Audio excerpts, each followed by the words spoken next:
मैं हूं लुकमान अली और आप देख रहे हैं मेरा यूट्यूब चैनल।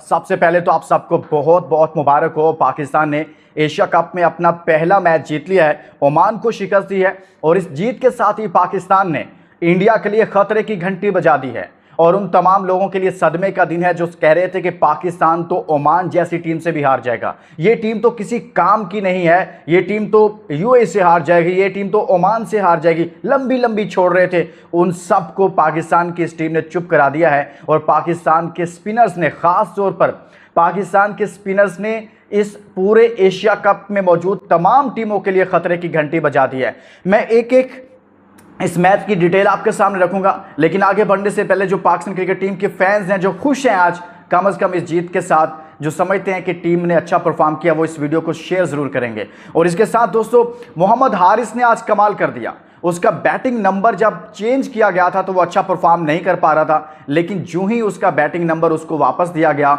टॉप ऑर्डर में उसको लाया गया, तो उसने अच्छा परफॉर्म करके दिया है। मैं पूरे मैच की डिटेल आपके सामने रखूंगा। क्या कमाल की पाकिस्तान के स्पिनर्स ने बॉलिंग की है, क्या कमाल कर दिया पाकिस्तान के उन स्पिनर्स ने जिनके मुतालिक कहा जा रहा था कि पाकिस्तान सिर्फ इन्हीं पर इन्हिसार क्यों कर रहा है, लेकिन उन्होंने भी कमाल कर दिया है। लेकिन इंडियन टीम को मैं मैसेज दूंगा, और जो बड़ी बड़ी बातें कर रहे थे कि जी हमारी टीम बड़ी स्ट्रॉन्ग है, जो सवाल कर रहे थे सलमान अली आगा के सामने, फिर सूर्या कुमार यादव के सामने कि इंडिया तो नंबर 1 टीम के तौर पर इस टूर्नामेंट में आ रही है, लेकिन आज उन सबको जवाब मिल गया और एक जवाब अब इतवार को मिलेगा। ये आप मैं लिख लो कि पाकिस्तान इस बार इंडिया को हराएगा और संडे को जो मैच होने जा रहा है इंशाल्लाह पाकिस्तान ये मैच जीतेगा। पाकिस्तान की ये नई टीम जो है, जिसमें बाबर आजम नहीं है, जिसमें मोहम्मद रिजवान नहीं है, ये टीम आपको इंडिया को हराकर दिखाएगी इतवार को। इसने ये कोई आज की जो कामयाबी है ये छोटी टीम के खिलाफ ज़रूर थी, लेकिन सब लोग ये कह रहे थे कि जैसे इंडिया ने यूएई को हराया है, अगर पाकिस्तान ओमान को ऐसे हराएगा तो तब हम मानेंगे। आप भी माने हो कि नहीं भाई? अब तो मान जाओ, ये है परफॉर्मेंस। अब मैं आपके सामने रखता हूँ, पाकिस्तान ने पहले खेलते हुए 160 रन बनाए। कहा यह जा रहा था कि यार ये क्या हो गया, साइम अयूब जैसे बॉल नीचे रहा एकदम से और वो आउट हो गया। हालांकि साइम जो है वो ऐसे लग रहा था कि वो रन्स करेंगे, लेकिन साइम अयूब 0 पर आउट हुए और जो बॉडी लैंग्वेज थी बड़े पुरएतमाद दिखाई दे रहे थे, लेकिन बॉल नीचे रहा और वो आउट हो गए। 160 रन का जो टारगेट था, बज़ाहिर कहा जा रहा था बहुत कम टारगेट है ओमान जैसी टीम के खिलाफ, लेकिन दोस्तों जिस तरह से पिच बिहेव कर रही थी, बॉल नीचे रह रहा था, बॉल पड़ने के बाद स्लो होकर आता था, ये तमाम चीज़ें चल रही थी जिस पर पावर हिटिंग भी नहीं हो रही थी। आप जब बाउंड्रीज के लिए जा रहे थे तो वो उस तरह से लग नहीं रही थी, जैसे साबजा फरहान की मिसाल आपके सामने, जैसे वो आउट हुआ। साबजा फरहान ने 29 बॉल पे 29 रन किए। हालांकि ये छक्के मारने वाली ये भी फैक्ट्री है, ये छक्कों की मशीन है पाकिस्तान की तरफ से, लेकिन उससे भी वो उस तरह से पावर हिटिंग नहीं हो पा रही थी क्योंकि पिच ऐसा बिहेव कर रही थी। फिर साइम अयूब 0 पर आउट हो गए।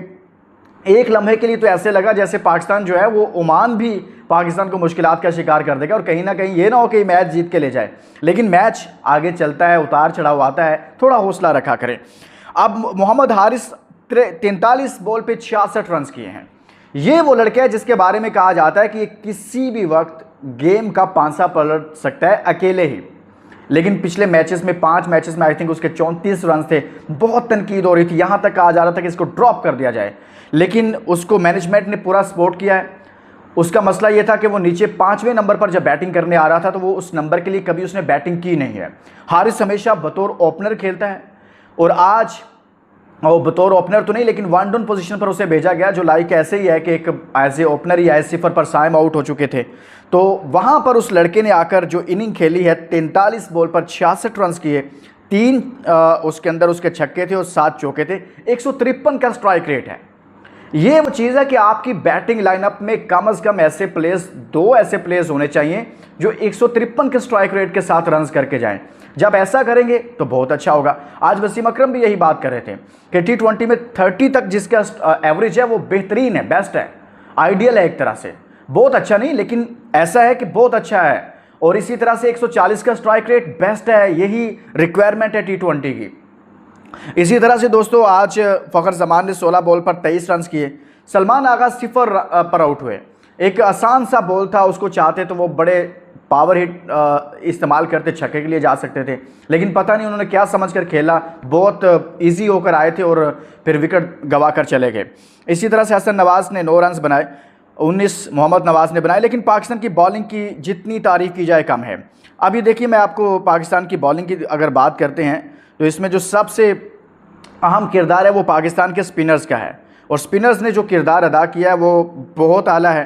हमारे सुफियान मुकीम, असल में जो इंडिया के खिलाफ पाकिस्तान का मैच है ना, उसमें स्पिनर्स वर्सेस स्पिनर्स होना है। इस पर मैं अलग से एक वीडियो बनाऊंगा, जब प्लेइंग 11 पर एक वीडियो बनाऊंगा कि दोनों तरफ से स्पिनर्स का मुकाबला है।